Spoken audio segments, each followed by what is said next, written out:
All right. Welcome, everybody, to the Blindside Blitz, the podcast where we tackle the biggest stories and surprise moves in the NFL. Today's episode is packed with game-changing news and expert insight. The New York Jets have officially hit the reset button, shipping off star defensive tackle Quinn and Williams to the Dallas Cowboys and shutdown corner Sauce Gardner to the Indianapolis Colts. Meanwhile, the New Orleans Saints are shaking things up of their own, sending dynamic young wide receiver Rashid Shaheed to contender-loaded Seattle Seahawks and trading offensive lineman Trevor Penning to injury-stricken Los Angeles Chargers.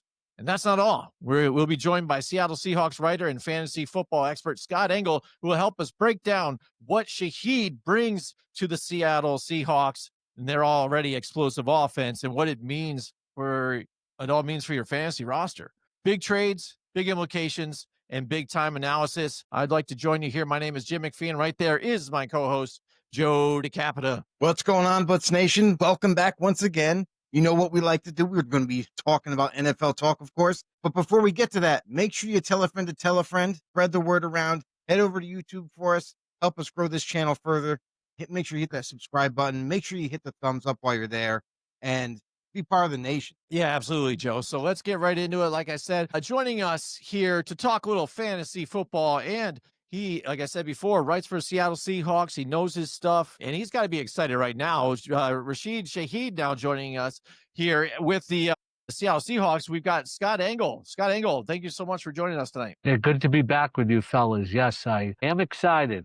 You know, it's not just fantasy-wise, or, real life-wise. Yeah, absolutely. Before we get into talking some fantasy now, the Seattle Seahawks, I mean, look at them right now, fighting for that the lead of the division in a tight one here with the Rams. The 49ers are still alive here too. Sam Darnold and what he's brought to this team. But looking at it from your lens, do you think he's the biggest reason for their success this year, or even it could be that tough defense? There's a lot of reasons for the success. I think the offensive line is much improved. People would talk so much about the offensive line and how it was, in the bottom of all like the Pro Football Focus rankings, everything else. And, the basic stats weren't good. Sam Darnold's been sacked 9 times. That's the lowest amount of any quarterback tied in the NFL. His last game with the Minnesota Vikings, he was sacked 9 times. Having a healthy Abe Lucas at right tackle, who many Seattle Seahawks beat guys think is their best lineman, and drafting Grades Abel at left guard has led to his protection. And Darnold's had a lot of time to throw, go through his progressions, and being with Clint Kubiak, he knows the offense. He's very comfortable, but it's about the projection. I've been watching the Seahawks for so many years, and it was great watching Prime Russ escape from sacks. But then I was watching Geno take some sacks, and now just to see the protection is great. The running game hasn't quite got going yet, but rookie fullback Robbie Oots is a great blocker, and he just came back last week. Plus, Shaheed is going to, the Seahawks face a lot of light boxes, a lot of heavy stack fronts. They're in the bottom of the second half of the league and facing light boxes. Shaheed is going to open things up for the running game more, I think. So the defense has been terrific. It's, that defensive line is one of the best, if not the best, in the NFL. Leonard Williams, Byron Murphy, DeMarcus Lawrence, and then Ernest Jones has been a great linebacker, but I don't know if he's going to play this week. But they've dealt real well with injuries in the secondary. Devin Witherspoon, who's their top defensive back, came back last week. You saw the effect of him coming back against Washington. Julian Love is out, but Ty Okada stepped up with a really nice interception. It's the depth on the team, when they've turned to certain guys to step up, they've done the job. Yeah, absolutely. Watching him the other night dominate was just something to watch, and it was amazing. And that's what I mean. When you see Rashid Shaheed now join the team, you're like, wow, this team could be even more dangerous. But when you look at it, you're like, when this season started, trading away, getting rid of Lockett, getting rid of DK Metcalf, now you're investing all in Jackson Smith-Njigba now to move out of that slot wide receiver position to now that number 1, and he has showed up. He's leading the league right now in receiving yards at 948, and fantasy points he's averaging 14.5 each week. But with the addition of Rashid Shaheed, how do you think that's going to affect his fantasy production? I think it only helps. Like he's like a convenience store. He's open all the time. And with Shaheed taking defenders downfield with him, I think really only helps Jackson Smith in the jig. But it's interesting that you talk about it because I write sports betting articles about the Seahawks on Oregon Live twice a week. You can check them out. I just updated their futures in the preseason. The over-under for their wins on the season on DraftKings was 8.5. In week 8, it was 9 point. Week 9, it was 10.5. Now it's 11.5. It's like the value is disappearing when you try to wager on the futures. But they have the second best odds on DraftKings to win the division. Their odds right now to win the Super Bowl have gone down from 3,500 in week 8 to 1,400 this week, which Wow. eighth best, and they got the fifth best odds in the NFC. But I'll give credit what credit is due. First guy, he probably won't see this. I hope he does. But the first guy to say that the Seahawks were legit Super Bowl contenders was before this game. It was Richard Sherman who said this. And when I'm reading a great book called The Franchise. Michael Sean Dugar is beat writer for the Athletic for the Seahawks, and he wrote a whole book that just came out about the Legion of Boom era, and I'm very much enjoying it. I remember, if you remember that game with Richard Sherman, where he went up to Brady and he's like, "You mad, bro? You mad, bro?" After that, I remember an interview with him in the clubhouse, and he said, "People are going to respect the Seahawks from now on." He called it then. He might be calling it now. Yeah, absolutely. Sure. We remember him as a player doing all kinds of stuff. I thought you even see, back when he started barking when Aaron Andrews was there and saying, I'm the best. You want to disrespect me, man. But he's had a lot of good sound bites here, Richard Sherman. Joe, what do we got here? I know you've got some questions here for Scott too, as well. So I want to touch more on the Rashid Shaheed trade for the Seattle Seahawks because it should open things up for them, like you mentioned, Scott, earlier. Offensively, it should open up your running game a little bit more because now defenses are going to have to concentrate on not one, but now two playmaking wide receivers. So for Rashid Shaheed, from a fantasy perspective now, for people that may be looking to add him, because I know he's in a bunch of leagues that where he's still available for some reason, but also for the ones that have nabbed him, what can they expect for him in the future weeks? I think he's still like high ceiling, low floor fantasy wise, but not as much as he was in New Orleans. He's definitely going to have some game winning weeks, but there'd be other weeks where he's not giving you the numbers that you want. I think it will fluctuate, and it really depends on who you play against. Because you play in the NFFC or the FFPC, he's not on your free agent list.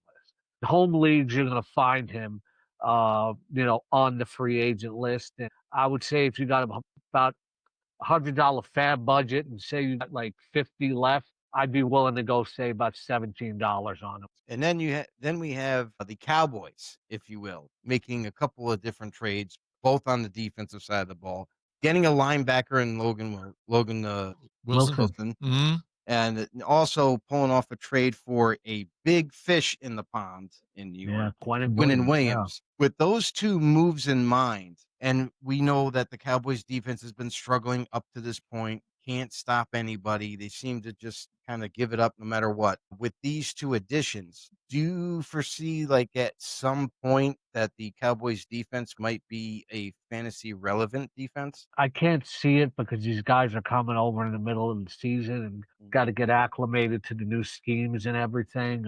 Yeah. I don't know how familiar they are with the schemes, but it really depends on who they're matched up against. I mean, but you got to remember what fantasy defense is. You take a look at some fantasy defenses and people will start them because they're a bad defense, but they're facing a bad offense and they don't perform. So I'm not using the Cowboys until I actually see with my own two eyes that things have improved because the secondary is still an issue. Yes. And that's gotta kind of be a little bit of a head scratcher too, is the fact that they needed more help in the back end. And I'm surprised that they didn't pull off a trade for that back end. Well, they might have called the Seahawks about Reek Woolen, but I think and the Seahawks did get calls about Reek Woolen. But the one thing I wanted to happen, I heard reports that the Seahawks went hard after Max Crosby, and the Raiders Really? totally rebuffed it. That Pete Carroll was ultimately the one that shot it down. It's interesting. Speaking about the Raiders now, all the rumors were around Las Vegas. When's Jacoby Myers going to be sent off? When's he getting traded? He finally gets traded to the Jacksonville Jaguars. And what can you see? What kind of a role can you see now that he's now shifted gears and going to Jacksonville? Do you think that despite his kind of like low tier value with Las Vegas, now going to Jacksonville, that he's going to get a little bit more of a bump in fantasy? I'm not confident in it. Jacoby Myers has always been overrated from fantasy perspectives. And he's done this year what he did in New England 2 years ago. He just didn't get in the end zone. I think he'll probably be a better real life receiver than a fantasy receiver. He's somebody I think who'll be dependable for Trevor Lawrence, but now I'm another half season in with the Trevor Lawrence, and I want nothing to do with him anymore in real life or fantasy. All right, Joe, you good there? Or we go? What are you doing? All right, you got yours. All right, cool. Scott, so everybody's again trying to battle fantasy every week. I think this season, we've seen so many different backups start being starters or coming in, whether because of people getting benched or even just injuries. I mean, injuries all over. So it's been hard to manage teams and with injuries on top of it and all. So this week, could you give us your starters and sit-ems for week 10? Start them and sit 'em. I'm just starting to work on my player rankings for Roto Bowler here for week 10. And I'll give you a little bit of preview. They're going to be published All right. early tomorrow morning. At quarterback, I kind of like Jackson Dart against the Bears in one league. I got Dak on a bye, and I'm going to be able to use him. You got to love Drake May's matchup this week going against Tampa Bay. I expect a high-scoring game between him and Baker Mayfield. Jacoby Brissett at Seattle, don't like him. You know, that's a really good defense that he's facing. Brock Purdy will come back, but he's going against the Rams. I don't know how much I like that either. And here's an example we talk about in defense. Bryce Young faces the Saints. Great matchup, right? But Bryce Young's not putting up good enough numbers in fantasy to want to use him anywhere. So, Right. Bryce Young's always a bench to me. That's kind of obvious. And running back, I would say R.J. Harvey is a good start against the Las Vegas Raiders. I think that's a good stream, especially, you got the Chiefs and other top players on bye this week. I would not start Alvin Kamara against Carolina. He just doesn't get it done against anybody. Alvin Kamara didn't score a single fantasy point last week. He's washed. Great career and probably doing a lot of stuff for the team in real life, but for fantasy purposes, he's washed. And wide receiver, I think I have to remember, I'm just putting this together now. Jordan Addison against Baltimore, I think is a good play. Ted McMillan against the Saints. I don't like the quarterback, but sometimes the quarterback's not good, but the receiver is so much of a target hog that he becomes a good play. Also looking at, I don't like Parker Washington against Houston. I think that's a bad matchup for him. Mario Douglas against Tampa Bay, maybe he can get in the end zone again. I had Douglas as a preseason sleeper, and now he's finally coming along. Colston Loveland against the Giants, you got to like him. Harold Fannin against the Jets. Mason Taylor against Cleveland, I don't like him. Juan Johnson, maybe somebody to use against Carolina. And, the Packers reportedly were trying to trade for a tight end. There were rumors that they were mixed for Njoku, but it didn't happen. So Luke Musgrave's going to have to play tight end. I think he's an interesting streamer. Oh, all right. Nice. Yeah. All right. Any players to avoid absolutely this week besides Bryce Young? I'm definitely avoiding this week. I would say at tight end, tight end's kind of obvious because it's such a thin position. If you got a good guy, you play him no matter who he's facing. I don't like the Minnesota running backs against Baltimore necessarily, although Baltimore's not as good against the run as they used to be, but they might cancel each other out. I did give you Corey Krosky merit. There's no way you'd start him at all. I wouldn't start any Arizona running backs unless Benson comes back, because Seattle's Mm-hmm. just so Yeah. darn good against the run. They're the best run defense in the NFL. Mhm. So, and then a wide receiver, maybe Roma Dunze bounces back. That's cliches, but maybe it's a squeaky wheel kind of thing. Christian Yeah. Watson, boomer bust. He gets playing against the Eagles this week. Their corners are very physical. I kind of don't like him this week. I don't want to play Jamison Williams against anybody. I thought he was a bust in the preseason, thought he was going to be right. Trey Tucker against Denver. Yeah, he becomes a number one wide receiver, but he's a small slot speedster, so I don't like him. All right, there you go. There's your stardoms and situms from Scott Engel on X. It's at Scott E. the King. That's right. Before you leave us, too, I know you're a betting man, too. Do you have a lock of the week? Somebody to go in and put some money down on? I'm looking at the odds like early in the week, but looking at the Seattle Arizona game today for Oregon Live, I'm not saying take the Cardinals on the money line, but a 6.5 spread in a divisional game is just too much. Mhm. So I'm gonna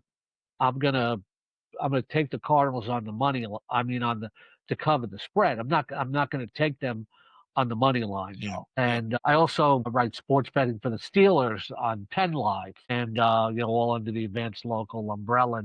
And that's an interesting game too. Rodgers versus Herbert. I'm probably taking the over there. But you got to remember too, sometimes people are new at sports betting, so you want to go with something like DraftKings will have or FanDuel will have. If your bet wins on the welcome offer, then you get the bonus bets. So then you want to do something like minus 500 is the longest you can go to unlock the bonus bets. But what I did for the Sixers and the Bulls tonight, they said Kyrie's Maxey, 20 plus points, minus 470. You would never regularly bet that, but that triggers the bonus bets because it's such an easy play. Second in the NBA in scoring, 33 points a game. Then you got your bonus bets. You got $300 worth of bonus bets, and you just go from there. Excellent. There you go. So you guys heard it right there. You take Arizona with the points right there. So thank you so much, Scott. Before we head out of here, tell everybody where they can find more of your content. I know we listed a few, but I know you're all over the place, man. And I know just spreading your insight all over. So go ahead and tell people where they can find some more of your stuff. Yeah, I'm kind of like Armando Benitez for the Mets. I'm all over the place. Let's see. Rotoballer.com, obviously got it behind me. Check out my lineup spotlights every Saturday afternoon, where I go deeper on players. My lineup ranks are posted on Wednesday. I'm on Sirius XM Fantasy Sports Radio with Rotoballer Radio, 6 to 7 a.m. Eastern on Sundays and Wednesdays. I'll be on tomorrow, talk RAF. Seahawks.com every Tuesday and Wednesday. The Seahawks, they've always been known for the 12s and embracing the fans. It's great because, I've been working there for 14 years now, and this organization totally embraces fantasy football. Nice. And you'll see my content over there every week. I also appear on the Seahawks Insiders podcast with Jen Mueller and beat reporter John Boyle. Advanced Local Sports Betting. I'm on several sites, NJ.com, Oregon Live, Penn Live. You'll see me regularly, writing football on those sites, Giants, Jets, Seahawks, Steelers. Nice. Just sometimes I'll be updating Super Bowl odds and MVP odds this week on Excellent. Thank you so much for joining us. We definitely appreciate the insight. Everybody out there that follows fantasy, that plays fantasy. I know Joe does a lot. I don't, but I know a lot of people out there. It's very big. So there you go. Go to those websites, check it out. Listen to Scott Engel. He knows his stuff. He's a pro. He's been doing it for a very long time. Hall of Famer. Absolutely. We enjoy every time you come and join on with us. It's been too long, man. It's been like over a year or so since we did the draft show. So we have to have you on again soon. Yeah, it feels like yesterday. It's like really, really comfortable with you guys. Excellent. No problem. All right. Thanks. We'll talk to you guys soon. All right. There you go. Scott Engel. That's right. Oh, man.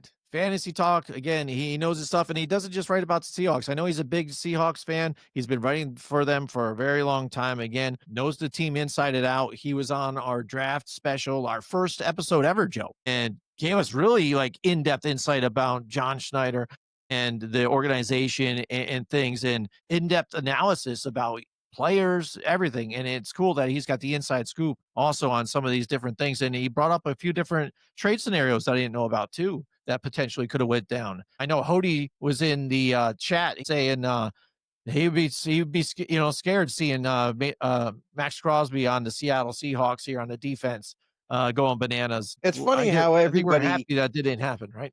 funny how everybody keeps saying about Crosby this, Crosby that, when really the Raiders were never going to entertain trading Crosby.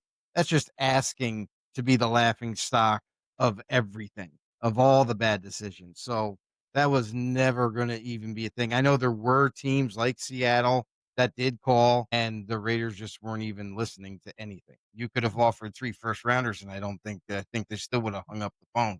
Yeah, and I think that's what even probably went down. They're just keep making offers, keep on. No, not enough, not enough, not enough, not enough. Sorry, but whatever. So you gotta try though. You can't fault teams for trying though, right, Joe?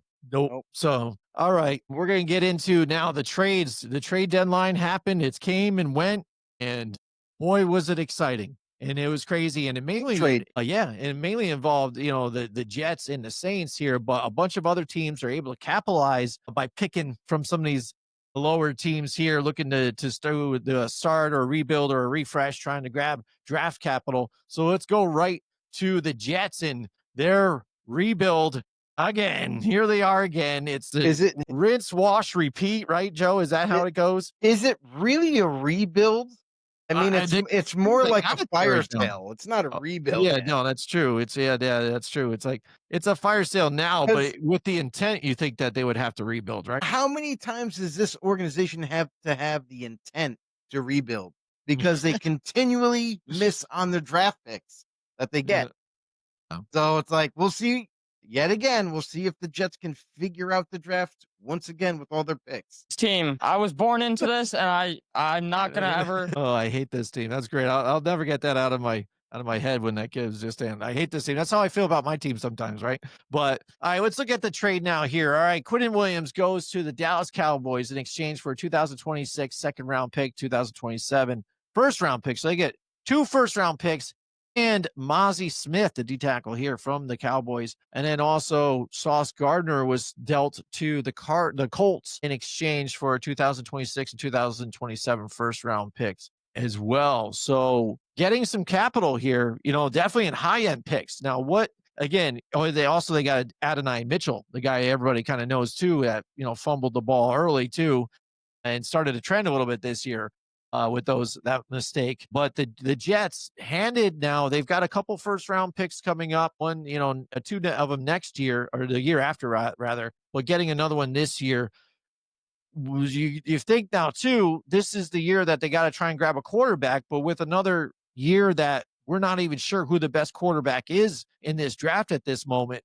It will be interesting to see what the Jets do with that, number 1 pick. Well, with the number 1 overall pick, it's going to be quarterback no matter what. Mm-hmm. They're going to take wherever they do end up, whether it be first overall pick, second overall pick, top 3, whatever the case may be. They're taking a quarterback. They have to take a future quarterback to hopefully be the answer after Fields is all said and done.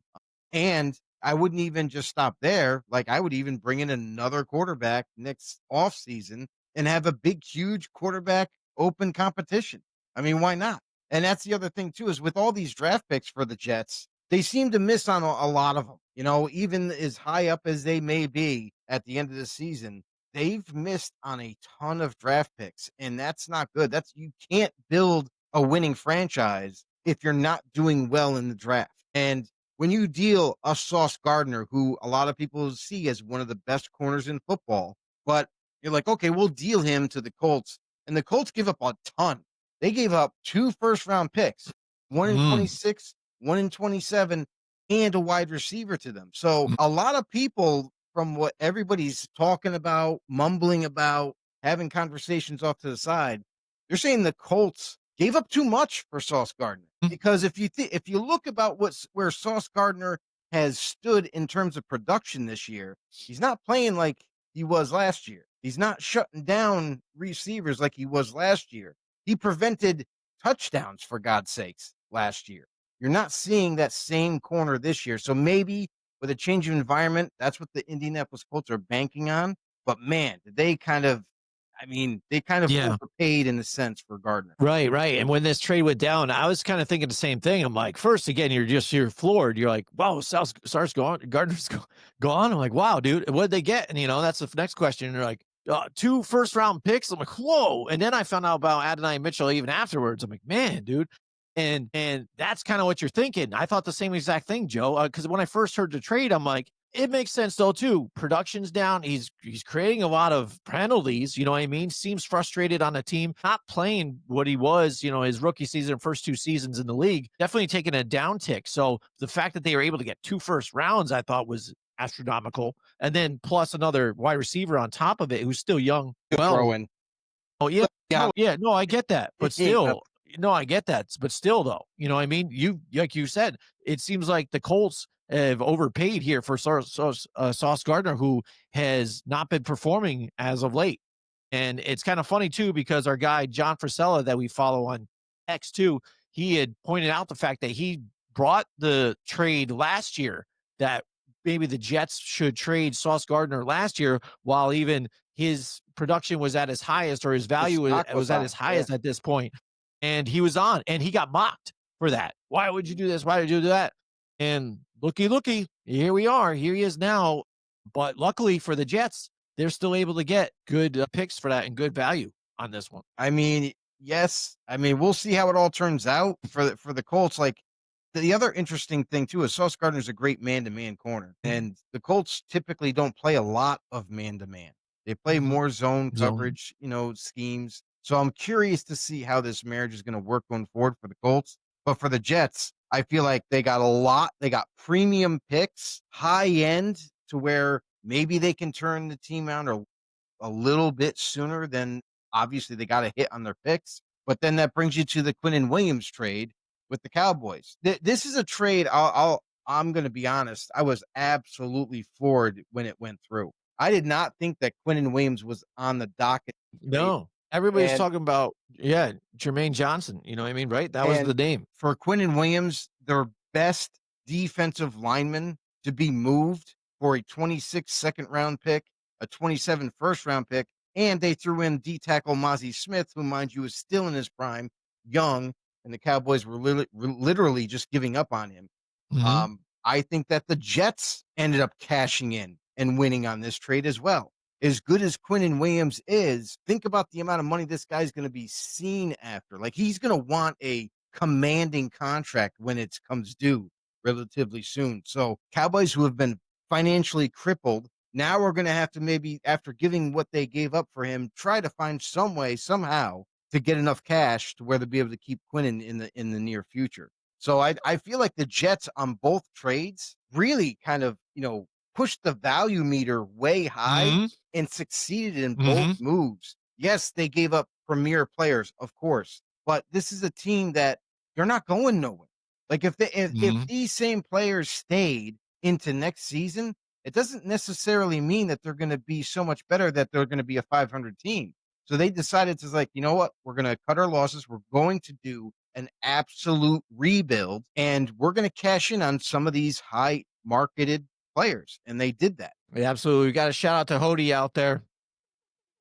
Hody Jones in the house with us. He says, hot take, I think the Jets won both their trades. Joe just said it too, so I think he agrees right there with you as well. Williams only 1 sack this year. Gardner 2 years removed from a Pro Bowl and having a nightmare PFF year with a fat contract. That's right. He says, but like you said, it's a matter of landing those picks and a new cap space, which has not exactly been a hallmark for their organization. Yeah, nothing's been a hallmark there. Like, it's been a nightmare. The only hallmark about the Jets is the sad cards that you have to send Jets fans. Get better soon, right? We are terribly sorry. We feel awful that, once again, we did not give you a winning franchise. Cheer up, buddy. Maybe. Oh man. So joking at the Jets expense and moving on to now the Cowboys. You talk about that Quinn and Williams trade. Now they invest in defense. Will these trades help a struggling defense here? And I get the impact that Quinn and Williams can bring to that interior. And they did, bring in an interior lineman from the Green Bay Packers Kenny too as Clark. well. But but I don't think even pass rush is the problem. They brought in Jadeveon Clowney. It seems like they're like, oh, so the problem is all on the front. We got to get more pass rushers. I don't care how old they are. I don't care what this. I got to get more guys here and here. And the problem is the secondary. The secondary is leaky as a sieve. And I didn't address that at all. And I heard rumors about, a Minkah Fitzpatrick deal with the Dolphins. And I thought that was going to be a sure thing too. And especially while the Dolphins would be trying to possibly sell some guys, his value was high for them. And that didn't happen at all either. So I was surprised they didn't go for secondary. Well, that's the big question there is for Cowboys fans. They're absolutely excited to hear the big names that they brought into Dallas. I mean, Quinn and Williams, are you kidding me? One of the best D tackles in football. Yeah, you got to be excited. But I kind of scratched my head on this one. I'm like, why are they giving up compensation to bring in a big time D tackle like Quinn and Williams when they've already made a trade and got Kenny Clark?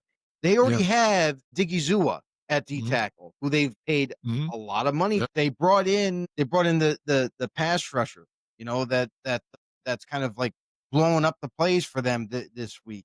They've made some moves in the front to where I was like, maybe they don't need anything up there. But instead they decided, yep, we're going to upgrade our D tackle, but this means that Kenny Clark doesn't have a home in the starting lineup. You know that, right? Like you're not going to bench for Diggy Zua. You're not going to bench Quinn and Williams, who you just traded for and gave up a lot of, picks for, high-end picks. Mm-hmm. So Kenny Clark is going to be now a rotational player. Like, Right. What's the decision making going on here? And then for them to, yes, I agree 100%. Any team that needed a linebacker, Logan Wilson was the guy to go get, and they only had to give up a 6th rounder for this guy. Yeah. This guy still has 2 years left on his contract. Too. So it was a big time win for the Cowboys to get him, and they need help in that linebacking core. But you said, Jim, Scott said it earlier in the show, it's the secondary. It's the back end of the defense. Why didn't they go all in on getting maybe a Sauce Gardner, on maybe getting somebody else like a Minkah Fitzpatrick, who was on the trade block, but we didn't see them do that. Instead, they concentrated on the front 7, and I still think that even though they have essentially upgraded and should be tougher up front, the back end is still going to be weary. The back end is going to be weak, and teams are going to expose them in the pass game. Yeah, absolutely, Joe. I mean, I agree too. Again, it was a head scratcher for some of these ones too. I heard rumors about for it not to go down. Some teams I thought were going to be active to either sell or buy in. It's interesting to see where teams were kind of happy where they were or what they were going to do within their organization. Now, moving on to the trades that happened again today, especially with the Jets here, back onto the Colts. Colts got a little bit beat up here against the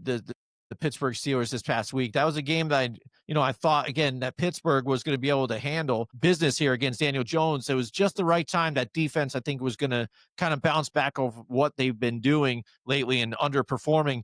And Daniel Jones is kind of that quarterback to kind of do it towards. Again, you saw kind of shades of what he used to be and stuff, the turnovers, the pressure, but still a really good team and a well-balanced team. And for them, to go and make this trade, I think is a good spot for their defense. Again, if now Sauce Gardner can kind of, again, limit the mistakes, but I feel like the mistakes were because of frustration with the team and where they were and kind of acting out on the field, in my opinion.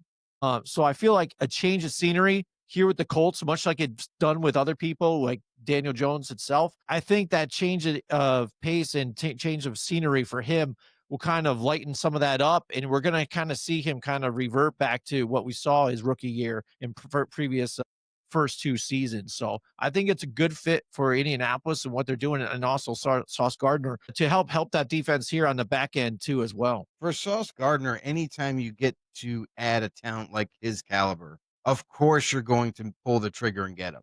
That doesn't mean that he's going to have a great year all of a sudden with Indianapolis. Now, you look back with the Jets and Sauce Gardner, Robert Saleh was the defensive coordinator when he was successful, mind you. That was a different defensive scheme. And maybe that's a big part of the reason why the Jets have struggled on defense, is because the scheme is different and it doesn't fit the players that they have. Now he's getting dealt to the Indianapolis Colts. Now the same thing could be said over there. Maybe the defense doesn't fit him still, even though he's a premier player. things don't work out still.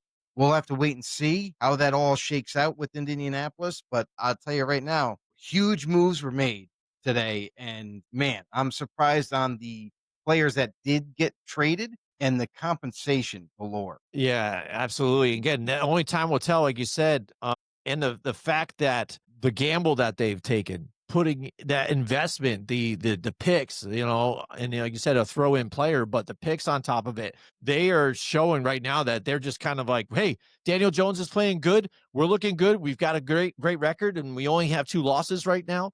The Texans are still kind of even trying to find themselves. Jags are just kind of in the middle. We're going all in, I think, on this one. Daniel Jones, everything's hot right now. Let's roll. Yeah. You know what I mean? If anything, any of the Colts in type of teams to say, let's ride, that's the team that's going to do it right now, because that's what I mean. They gambled all in. They're like, let it ride, baby. We're going all in with Daniel Jones and Sauce Gardner. Shout out to Christian Dickinson is joining us tonight. Thunder and lightning, he says. Boom, the dynamic duo. That's right. Yeah, absolutely. Yeah, that's what we kind of are even too, right? You think us with a Blindside Blitz, we got Thunder on one show and then Lightning on this show. I mean, I like it though too. I mean, we should be the Thunder and Lightning. I like it. So yeah, let's talk about the next bigger trade that even happened here too with the Saints, right? The Saints were active, and their main goal basically here for them, because again, it's either them are going to get the first round pick, you would think, or the Jets at this point. It's going to be a battle between those two. I'm sure one of those teams is going to win and screw it up somewhere along the lines. But their one main goal is basically to gain more draft capital. And technically they did accomplish that. I don't think they got really great compensation though for what they were putting out there.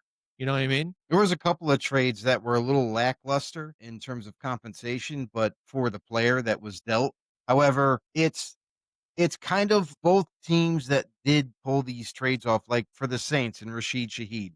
I think they were pushing to hopefully get a 3rd rounder for him, but when it came down to crunch time and the deadline's approaching and, there's a lot of pressure being built up, like, yeah, we want to move on from him because we don't want to pay him.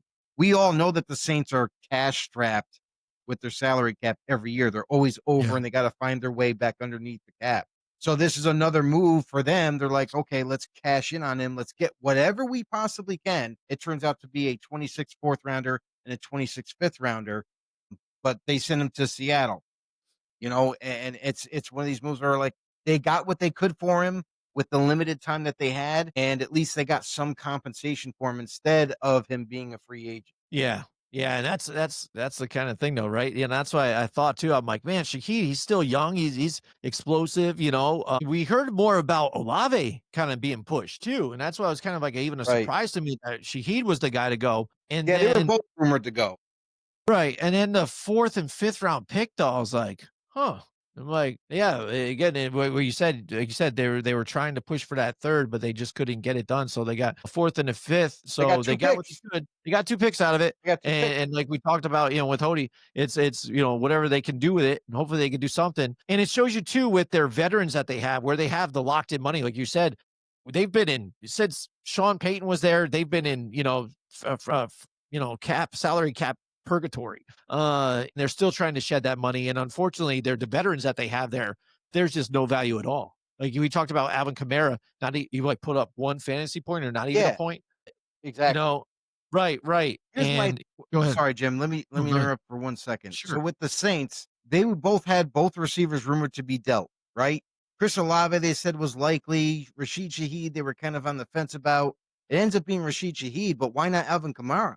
Why not a veteran running back that maybe, who knows, maybe you could get a 3rd for him, maybe, for a team that needs it. Like Kansas City, I know was sniffing around for a running back. I know they contacted the Jets. I know that they wanted Breece Hall. That was definitely on the docket. And the Jets wanted at least a 3rd round pick for Breece Hall, but the Chiefs weren't willing to move up to that. They wanted to give a 4th rounder for him. And that deal never ended up getting consummated. So there has been moves to where like the Saints get unloading, right? Like the Jets getting rid of players. It was weird though, because the Jets got rid of high-end young players and the Saints could have had an opportunity to maybe deal Alvin Kamara, who was aging, who cost a lot of money, who potentially could get him off the books. But yeah, there's definitely some moves that kind of didn't happen as well that I kind of expected to. and they just simply didn't, turn up to be dealt. Yeah, yeah, absolutely. And when you look at this trade too here with the Shaheed one, I mean, with Seattle now, what they're doing, you looked at that offense and what they looked like even over the weekend. My goodness, I was ecstatic watching that game. You know what I mean? I was like, wow, these guys are really just putting it to them. Like I thought they would still win against, Washington, but they pounded the crap out of them. You know what I mean? I mean, just to put it on and kept it going. Scored so many early. It was just touchdown, touchdown, touchdown. And you see what they're doing. Sam Darnold staying, I think he's through 17 straight in a row, without an incompletion until Right. one of his teammates jinxed him, and then he threw an incomplete, then an interception. He's like, hey, remember, I'm still Sam Darnold, though. Bang. Just had to do that quick to remind everybody, oh, yeah, that's right. There's an interception. But looking so good on all phases, special teams, defense, the offense, the way it's doing. He's getting other guys, Horton involved too, who's a speedy guy too, on top of it, Rookie. balancing out the running game. But now adding this talent too on top of it. Oof. Oh my goodness. When you're looking at the other teams in the division in San Francisco, who's just battered and beaten and hanging on by a thread with Mac Jones, being the injuries that they have, with the Rams just, cruising along and doing their thing. But looks like Seattle, again, they're a real, force to be reckoned with coming out of that West division. Yeah, for sure. I mean, like even in the offseason, we knew that they had a young, pretty decent defense that seemed to be gelling last year. Now it looks even better than ever. You can definitely see the comfortability in that scheme now with all those young players, how they've gotten used to it and now are just thriving. And then also you look at the offensive side of the ball where they ditch Geno Smith, bring in Sam Darnold, who's a more efficient quarterback, and bolstered their offensive line through the draft and free agency. This team looks completely different from last year. This team is ready to go. They're ready to compete. They're ready to push for the division and the playoffs. And who knows after that? So this is definitely a team that's on the rise. I'm just curious, even though they had a dominating game against Washington, it doesn't tell the whole story, because we've seen Sam Darnold struggle in a couple of games this year where you got to kind of wonder, like, when it gets down to the nitty gritty of it, down to the end of the season, maybe in round one of the playoffs, is that going to rear its ugly head again to where he starts to struggle in the spotlight? Yeah. I mean, and that's what was apparent. And that's kind of like when this season started, that's what was left in my brain, right? Because the regular season looked astronomical Flawless. again, right? Just like Yeah. this one does. You have Minnesota, you have talent everywhere too, everywhere. Addison, Jefferson. And then you get to your big game, and where are you? You're gone. You're seeing ghosts again. You fold up like a lawn chair. You're disappeared. And that's what you're talking about, Joe. Like, so is this just the story behind Sam Darnold? Is he just going to be a regular season guy, and come playoff time, he gets scared and he disappears? You're not going to see him. So that's what we'll see, I guess, moving forward, as long as they keep continuing on the path they are. Come playoff time, you got to show up. So that's the big question for these. The big question is, Sam Darnold a ginger like Andy Dalton in his prime, or is Sam Darnold the ginger that's going to change the future? Oh, that could be the question, right? We don't know. We will find out, right? At least he doesn't have a weird nickname like the Red Rifle, though. Like, if somebody called me that, I would be like, still, I don't know, man. I would want something else. But all right, so I think you got to pick your nicknames there, Jim. Yeah, I guess so. Sometimes, right? Didn't LeBron James pick his nickname though? Nobody picks their nickname. I know some guys do, even though they shouldn't. Like you said, Joe, you don't pick your nicknames. The guys that pick their own nicknames are the people that don't get called by that nickname. Right, exactly. And that reminds me too of Scott Engel that joined us earlier, fantasy football guru, the king. Again, he did not pick that nickname either. He was given that name too as well. So you definitely got to follow him on X at Scott E. the King. There you go. Check him out. And he writes for the Seattle Seahawks, all over Rotoballer, fantasy picks too for waging. So you got to check him out there too as well. Definitely love it when he's on the show. So Saints, again, they're involved in another trade. They traded away offensive lineman Trevor Penning to the Los Angeles Chargers, who right now, again, they're just going through linemen left and right, injuries on top of injuries. They're getting some back at this point, but trying to add another guy just for some depth here as they keep dropping. for a 2027 sixth round pick. So basically nothing, peanuts for this one. Yeah, I mean, and this is the thing is Trevor Penning was a backup anyway. Like he wasn't doing anything for the Saints. Might as well move on from him. Here, Chargers, go for it. Have Trevor Penning. Have fun with him. And and the other, and honestly, like the other part of it too is that the Chargers are desperate. That's what this spells to me. Is they're desperate to keep this playoff caliber team rolling because Joe Alt came back, I feel like, too early from his injury prior and re-aggravated it more seriously by ending his season with a torn ACL. So whose fault is that? Is that the Chargers training staff or organization making the call to bring him back too soon? When you know that you have playoff, ramifications on the line, you got big time. Hopefully, you can make it deep into the playoffs, maybe upset a few people. So for the Chargers, this is desperation now. Now they're trying to save this season, even though they're going through a lot of injuries in the backfield. Both the running backs, Najee Harris and Marion Hampton, going down with injury. Hampton should be coming back soon. We just don't have a target date yet. And now Joe Alt done for the year, not for several weeks. He's done for the year. So they bring in Trevor Penning. Now Trevor Penning is going to have to, he's not going to be able to fill those shoes. Honestly, like you're just going to have to see what you can do with the man. Absolutely. We got a shout out to our man, Mike Tackett, in the house with us tonight. He says, What up, with an Mike? abundance, hey, Mike, with an abundance of first and second round picks in the next couple years, is now the time for the New York Jets to go all in on someone like John Gruden or Steve Sarkisian to build this team for the next decade to come? I would say no. I would say absolutely not. I think you need to go like Steve Sarkisian. Like I don't even know why his name keeps getting brought up. Honestly, like he's a college coach. You can't bring him in here and think that he's going to all of a sudden be an NFL great coach. I just don't see it happening. Gruden, he's got his court case still. Like until that is all resolved, until he's able to come back and coach in the NFL, I think we can't even have that conversation. I mean, honestly, like for the Jets, they just got Aaron Glenn. I don't think they're firing him. So that they're getting all these draft picks because they're going to do whatever they have to try to turn this thing around. But, unfortunately, fortunately, whatever way you want to view it, Aaron Glenn's going to be the coach of the Jets next year. Yeah.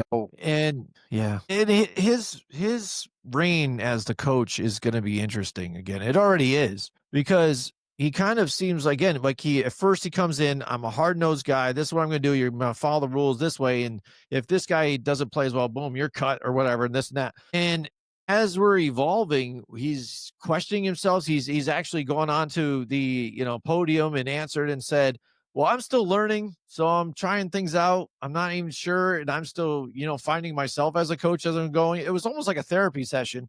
And then on top of it, when they're just trying to ask, all right, well, who are you going to start this week? Not sure. Justin's not playing good. Are you going to go with Tyrod or this and this? He goes, well, that's for, me to know, and I'm not going to let out that information, and this and this. It's kind of like, why? Like, what's the big secret? What are you holding in that? Like, that's like all of a sudden it's going to be a big major factor that teams can't, plan to play against, Justin Fields as opposed to Tyrod Taylor. Like that's a drastic difference. I just don't know how he's handling the head coaching position right now at this point and moving forward. A lot of coaches do that though. A lot of coaches withhold if a player's healthy enough to come back or what player they're going to go with at its key positions. I mean, that's not anything new. I mean, some people might view it as a little weird because there have been journalists that have also stated, but like, really, what's the big deal? Yeah. Even if you disclose that information, is it really going to impact and change the game that much if they prepare for your original starter versus your backup?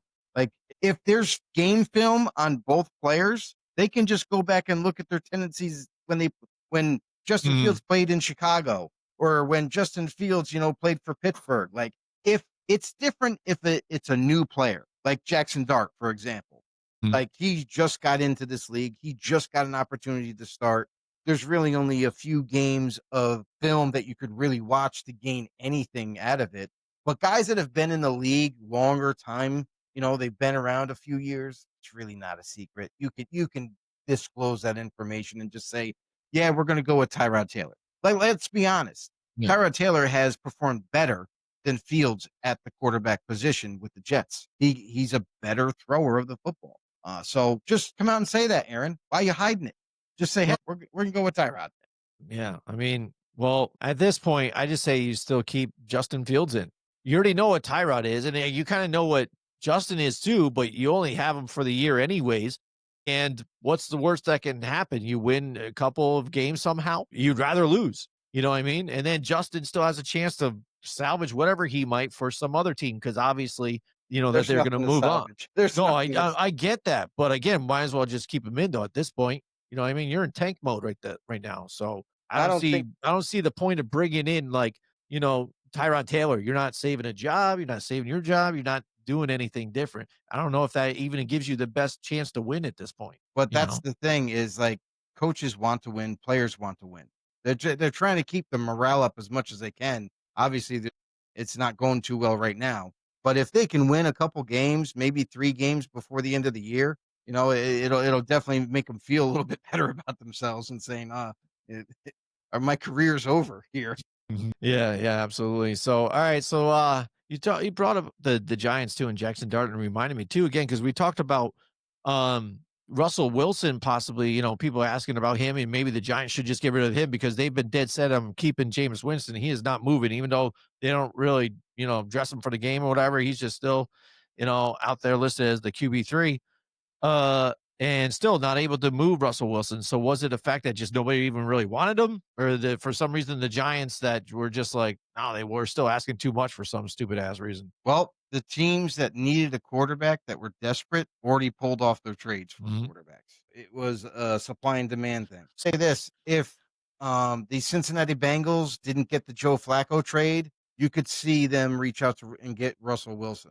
You could see them to go and get somebody else. But the fact that they were able to, which blows my mind. I don't know why Cleveland would trade that is in a divisional team their own. That's got to be the bonehead play of the year or something. They're traded a year, right? Like move of the year. But that happened. That right there would have been kind of the only other franchise that I could see where they might have been desperate enough to maybe say, you know what? Let's go get Russell Wilson. We won't have to give up much in compensation. Yes, we're going to have to take on that contract, but it is what it is.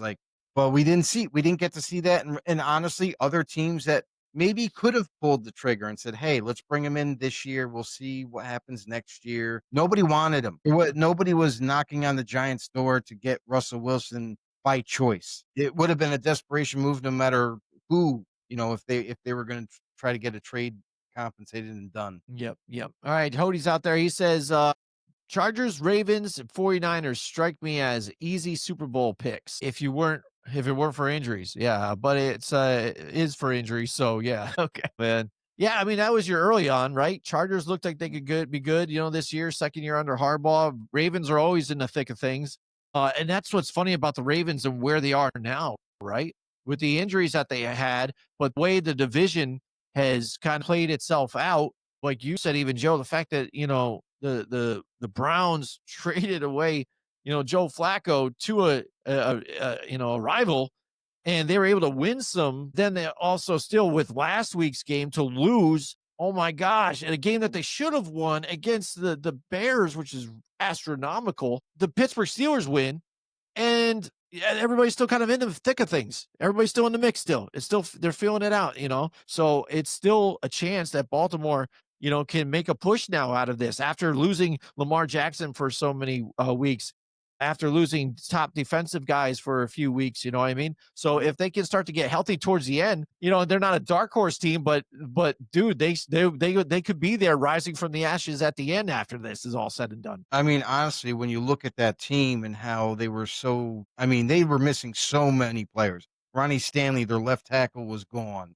Their one of their linebackers was injured. Nate Wiggins was injured. Their corner, Jair Alexander, they end up getting rid of and trading him because of injuries too. Like he was often injured. So there was several players on both sides, but none more important than Lamar Jackson was also missing time. And when you're missing Lamar Jackson from this Ravens offense, this offense does not run well. This offense cannot execute. They struggle.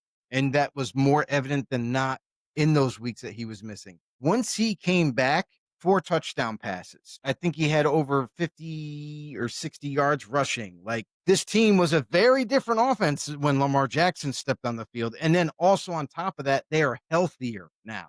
Nate Wiggins got back in the lineup. Ronnie Stanley got back in the lineup. Like, everything is starting to move forward in a better light for them, that you could honestly see this team start off the worst they ever have in recent memory to all of a sudden now they're chomping at the bit at the end of the year to win the division. Yeah, and Lamar's got to be Lamar, though. I mean, that last game, his numbers sound good and all, a rate of 143, 4 touchdowns. He only had 14 yards rushing, and he wasn't running. You could see, but you could tell he's probably still a little banged up, still not fully 100%. And we like him and stuff and all, and we can still, I think he's still got ability to pass, but if he doesn't have that other side of him that he can take off and run and do that, he's not an average quarterback, but it definitely diminishes him as a quarterback to an extent that game, was a lot closer than it really should have been if he's 100%, against Miami, which Miami's, not a good team, especially at this point. Hodie's in there again. He says, as a Broncos fan, I recommend that moving on from Wilson at $32 million, he's our highest paid player this year. Bite the bullet. Hashtag it gets better. Yeah. Maybe. Go. You don't have to, though. Yeah. Just wait and go. And then Mike Tackett says, is Russ too much of a distraction for teams to want? I don't think he's much of a distraction as the fact that I think they just don't want him. There's no upside. His play isn't there. He's not a locker room guy. I just don't think there's a real fit anymore. Jim, you just hit the nail on the head. He is a distraction. He isn't a locker room guy. He is not a team player guy. Yeah. He is a very much a distraction on and off the field for teams and players. I've heard someone that actually talked to Russell Wilson, someone that actually I know that was trying to get to know the guy. He comes off as very standoffish. He comes off as I'm better than everybody else type of person. And you can't have that kind of an attitude, especially at a leadership position at quarterback, and be like super successful in the NFL. Yes, he won the Super Bowl. We get that with Seattle, blah, blah, blah, blah, blah. But after that, when he was still striving to get back into starting quarterback, caliber play and be the answer to anyone's problems, he is a distraction. He's a problem. And I think that is now circulating through the whole entire NFL universe to where teams are shying away from even signing him. Look at this offseason. This offseason shows you everything you have to see. Russell Wilson was one of the last quarterback free agents to sign, and he took the contract that was left. Like, it wasn't like, oh, I got to choose between 3 teams. No, it was like the Giants offered me a contract. Pittsburgh didn't offer me one. I'm going to the Giants. You know what I mean? So that just right there has to, shows you everything you need to know. Right. And you kind of knew something was up, too, because I remembered when he showed up to his second Super Bowl, big difference. When you get to the first one, again, nobody really knows who he is. He wasn't expected to be the starter. Second one, he shows up in a limo and champagne and everything else, already acting like he's a superstar. You know what I mean? Like he's already made it. So we should have saw it there, right? I mean, I saw it. I'm like, wow. I kind of thought, and I was like, wow, look at this guy. He seems, what the hell is all that? I mean, bro, settle down, bro. And, then he was still even playing at a decent level. But now as we hear some of the stuff from under, behind the scenes and, between the lines and more, I think will even come out about him and his relationship, his wife, and how they are in public and all this other stuff. I think it will be, telling and unfold and tell a whole different story about Russell Wilson and why, again, he has been avoided so long. So let's get to one other major trade here that happened and went down today. It involves your Raiders and Jacoby Myers asking for a trade so long ago. He finally gets what he had asked for, but there he goes. I call him Jacoby the Jag. So what do you think, Joe? What do you think about that one? What do you think about the compensation even? I mean, the Raiders wanted a 3rd-round pick for him. And the same thing that goes along with the Rashid Shaheed deal is, teams will often kind of compare other trades to decipher, say, all right, well, do we see this as is it comparable to this one, or is it a little like light or heavy? So the Jacoby Myers trade, like obviously he's a very good, solid wide receiver in the NFL. And this all stems from the offseason between him and the Raiders, how the Raiders wanted to re-sign him.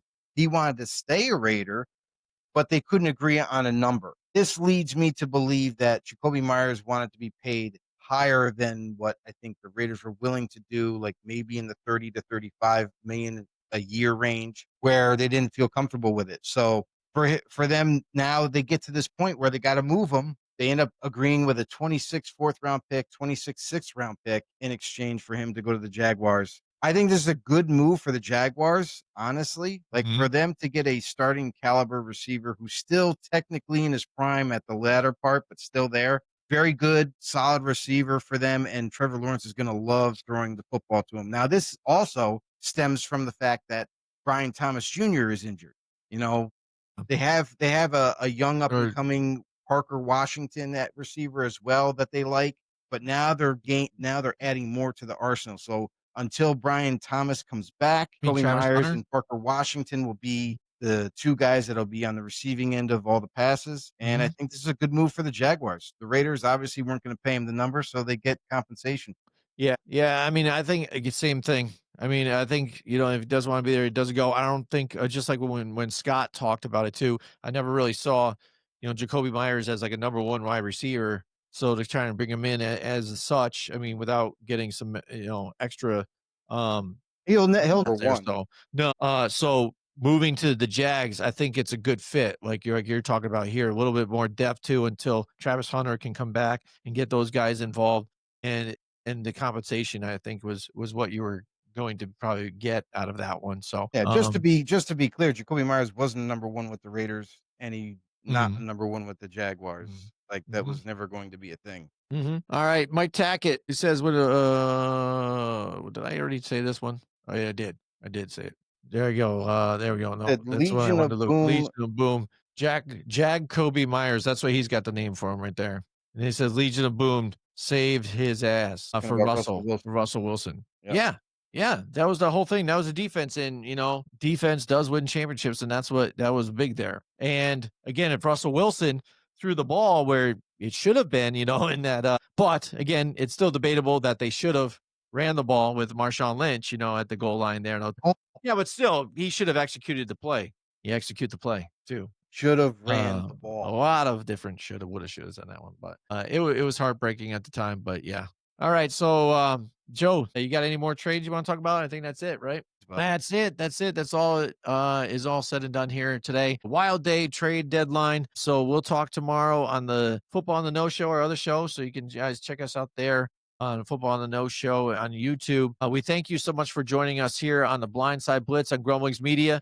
Joe, go ahead. Tell these guys too where they can find more episodes as we are going through a transition. Joe and I are going to be taking over the channel, right, Joe? We're going to be taking over this whole damn channel. It's going to be a mutiny, and we're going to take it over as a sports channel. It's going to get divided, split up. But us in the buzzer beaters, basketball too. If you guys like basketball, we got the buzzer beaters with us. Some changes going on here within Grumblings Media, but sports is going to come first on this one. So we're excited for the change. You guys should be excited to see more of this. What we have planned for you guys, more guests, more exciting stuff. Joe, tell them where they can find it. Right on YouTube. It's that simple. Hit the subscribe button over at Grumblings Media. Hit the thumbs up. Tell a friend, share it, do all that jazz. You guys know what to do. Hit us up on the socials. That's it. All right. So that's it for us tonight, and we'll see you guys in the next one. Hey, everybody. This is Big John from Grumblings Media, and I just want to say thank you for watching our content. If you want to support our efforts here at Grumblings Media, just smash the subscribe button right here, totally free, or just go ahead and consume more of our great content. Click either one of these two boxes.